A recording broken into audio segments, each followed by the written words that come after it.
প্রথম দিনই বাড়িতে এসে ঠাম্মির মন জয় করে নিল আনন্দী। সবাই চেষ্টা করে ঠাম্মিকে খাওয়ানোর, কিন্তু কেউ পারে না। আর ওষুধ ইঞ্জেকশন তো দূরের কথা, কিন্তু আমাদের হিরো আদি জানায় যে আজকে আরো একজন নতুন নার্স আসছে। তো সেই মুহূর্তেই এন্ট্রি হয় আমাদের সবার প্রিয় অন্বেষা মানে আনন্দীর। আর সে তো তার স্বপ্নের ডাক্তার আদিকে দেখে দৌড়ে গিয়ে পা পিছলে আদির গায়েই পড়ে যায়। তো এরপর হয় পরিচয়পত্র এবং আদি জানিয়ে দেয় তার ঠাম্মি কেমন, সাথে এটাও জানায় যে ঠাম্মির ছুঁচে ফোবিয়া আছে। কিন্তু আনন্দী বলে আমি রেডি, একটা চান্স দিয়ে দেখুন। এরপর সে জেনে নেয় যে ঠাম্মির পছন্দের খেলা লুডো। সেই মতো লুডো খেলার ছকে সে ঠাম্মিকে ইঞ্জেকশন লাগিয়ে দেয়, যা দেখে সবাই খুশি হয় এবং হাঁপ ছেড়ে বাঁচে। কিন্তু আদি বলে খুশি হও না বেশি, কারণ তোমার কিন্তু পদে পদে পরীক্ষা। এদিকে ঠাম্মির আবার প্রথমবার কোনো নার্সকে পছন্দ হয়। এরপর আনন্দের সাথে ওনার খুব জমে যায়, কিন্তু সমস্যাটা হয় খাওয়ার সময়, কারণ ঠাম্মির খাবারে কোনো মুখরোচক কিছু থাকে না।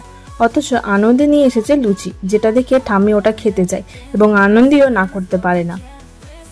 এরপর আনন্দী যখন ঠাম্মিকে এক কামড় লুচি দেয় তখন আদি চলে আসে। সে আনন্দীকে ধমক দিয়ে বলে তোমার সাহস হয় কি করে আমার ঠাম্মিকে আনহেলদি ফুড খাওয়াতে। সো আনন্দী কি তাহলে নিজের অজান্তেই ভালো কাজ করার পরও শুধু একটা ভুলের জন্য আদির চক্ষুশূল হয়ে গেল? তোমাদের কি মনে হয় অবশ্যই জানিও কমেন্ট করে। দেখুন আনন্দী প্রতিদিন সন্ধ্যে 6:30 শুধুমাত্র জি বাংলায়। এরকম সমস্ত আপডেট সবার আগে পেতে অবশ্যই আমাদের চ্যানেলটি সাবস্ক্রাইব করে নিও।